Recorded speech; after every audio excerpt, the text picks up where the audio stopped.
Hey guys, welcome to episode 30.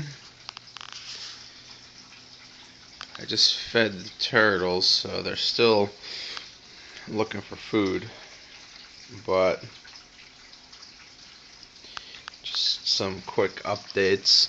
The angelfish eggs are gone, and what happened, and this is what happens in most community tank situations, is the angelfish will lay eggs, and then the second the lights go off, they can't protect their eggs, and whatever fish are still awake will eat the eggs. So I wasn't able to determine whether or not the eggs are fertile because they got eaten. But that's okay. I wasn't really in a position to breed them or hatch them or grow them out, so I'm okay with that for right now.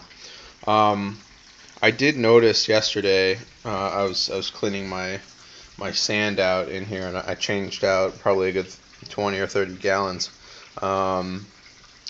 that my heater was off and the water was fairly cold. And I could tell that not only by putting my hand in there, but because the turtles are a little sluggish.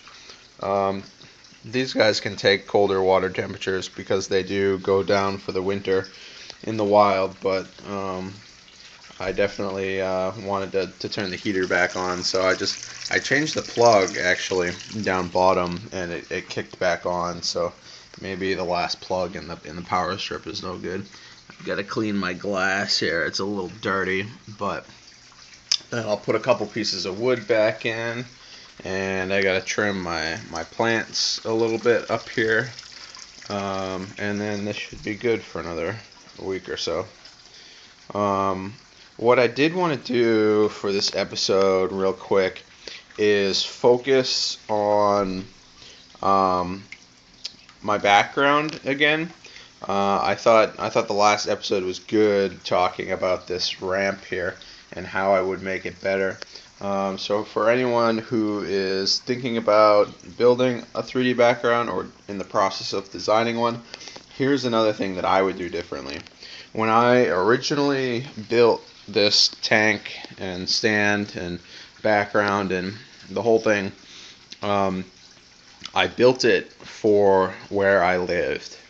And what that means is I put it in the corner of the room.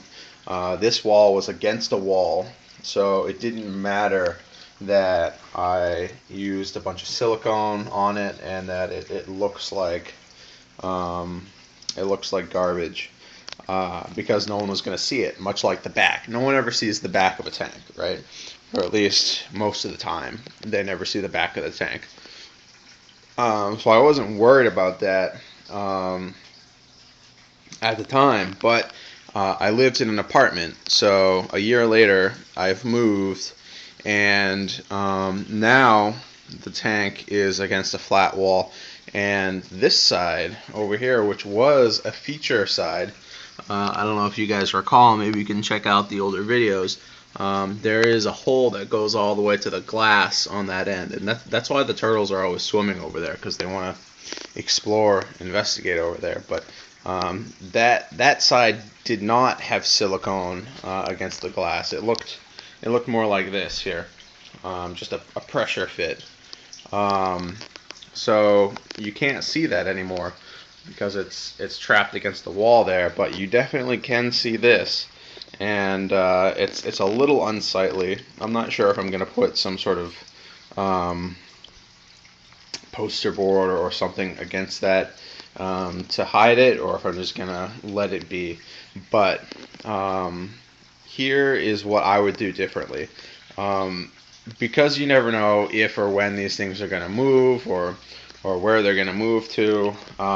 What you want to do is you want to design the background to fit in multiple circumstances.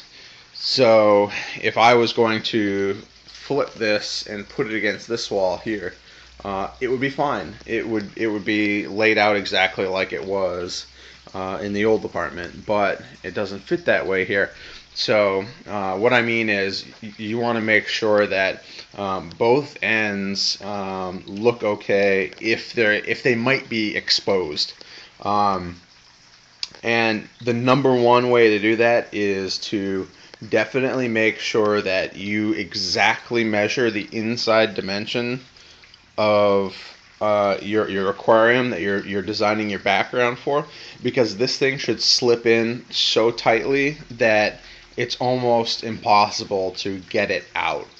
That's how tight you want it to fit, and that's before you put the silicone on it. And I got that exactly right with this tank, but I've kind of missed the mark a little bit on other tanks in the past. And what that will allow you to do is use less silicone, because the polystyrene is extremely buoyant, and it's going to want to lift to the surface if it's kept underwater. So the more you pressure fit it exactly in place, the less silicone you're going to need to keep it glued in place.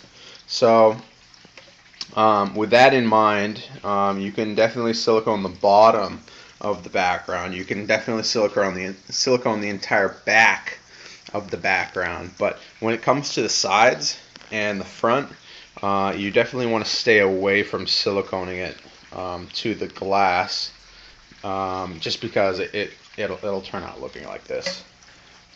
So I'm a little disappointed in that, but it's definitely something to keep in mind when you're designing.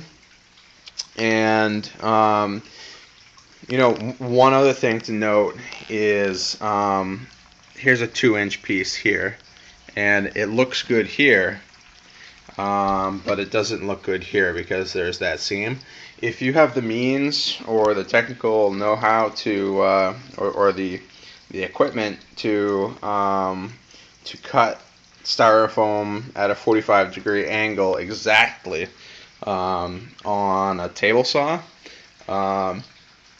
that would help out tremendously, because you would start to eliminate some of these seams that appear between the pieces of styrofoam, and it just ends up looking more like one piece instead of multiple pieces. I know it's all kind of like little technical details, but it's all good stuff to keep in mind when designing,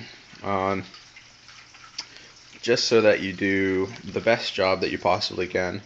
And I've built 3 backgrounds before, 2 55-gallon backgrounds and the 125, and I'm still learning things and I'm still making mistakes, but I feel like I'm getting better, which is the key with any do-it-yourself hobby, is always get better, and then share your experience, so that others can learn.